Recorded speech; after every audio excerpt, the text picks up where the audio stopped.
мен жұмыстарым бар, үйге кіре бер. Бүгін кешке қандай тамақ істеп қояйын? Кешке келмеймін, жұмыстарым бар. Істемей-ақ қой. Әйеліңіз кеше ештеңе байқап қалған жоқ па? Ол ештеңе байқамайды. Уайымдамашы.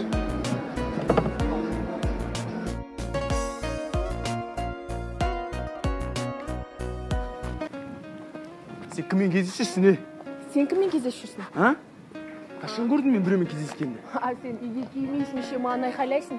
Сен кездесіп жүрген келіншек қарнын тойдырып жүр ма? Жап аузыңды. Мен сол сен кездесіп жүрген келіншектің күйеуімен сөйлесшін. Отан отбасынан басталады. Ал егер біз отбасымызбен ойнайтын болсақ, өмір бізбен ойнайды.